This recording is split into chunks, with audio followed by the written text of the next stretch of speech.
Have you ever heard the story of the children of Hamelin? A town that made a promise and broke it. A stranger who arrived in bright colors, playing a flute that could command even the smallest creatures. And one fateful day, an entire generation of children vanished, never to return. Was it plague? Was it migration? Or was it something far darker? This is the tale of the Pied Piper of Hamelin.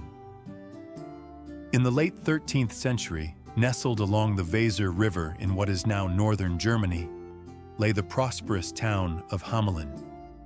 Surrounded by fertile fields and bustling with merchants, Hamelin thrived as a trade center. But beneath its prosperity, trouble was already taking root. The streets were narrow, crowded, and unpaved.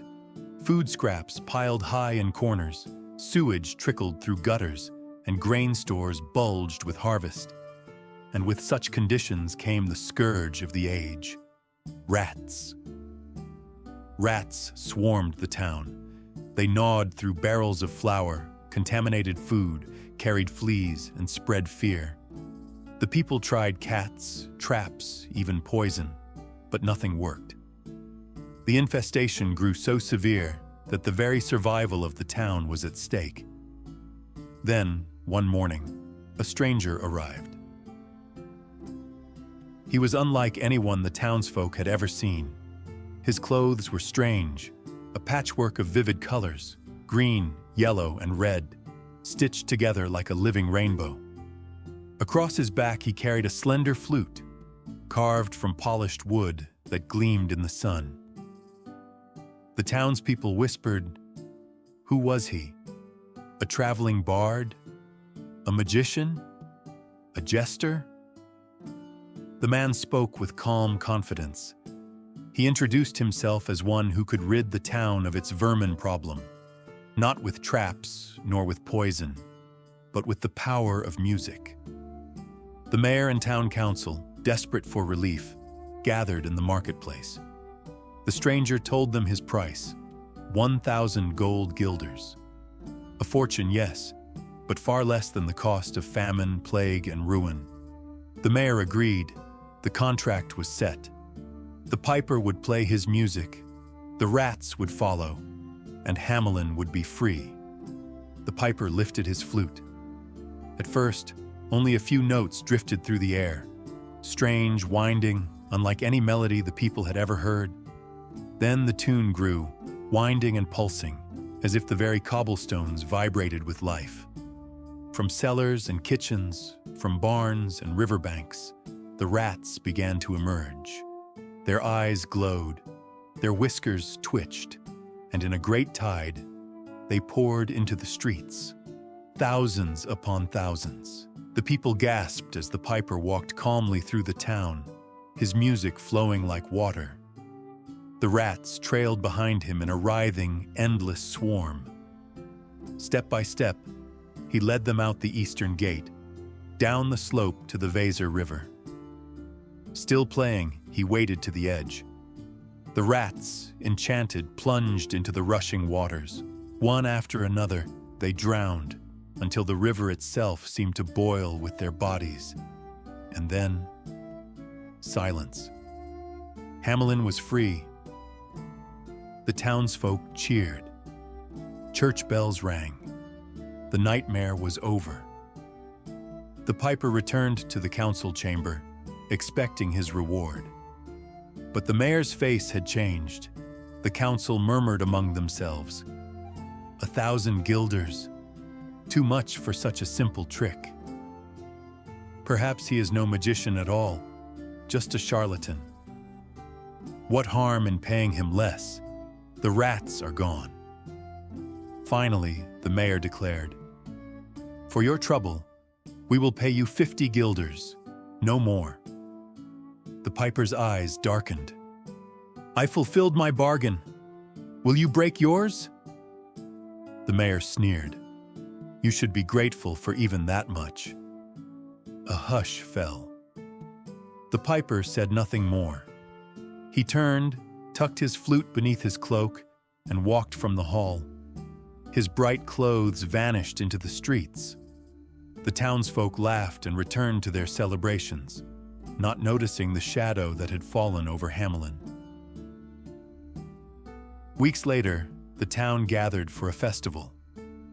Bells rang, merchants sold sweets and wine, and music filled the air.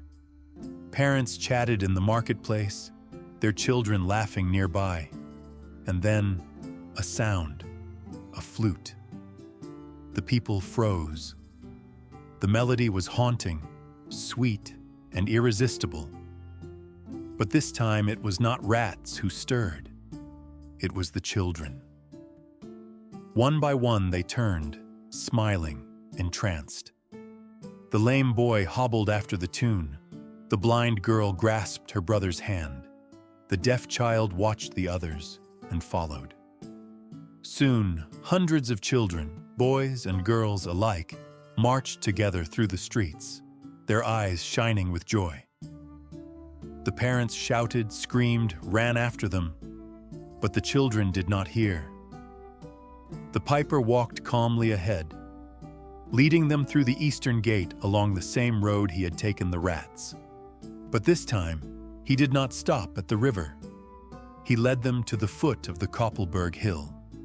And as his flute sang, the mountain opened, a passage in the stone. The piper entered with the children behind him.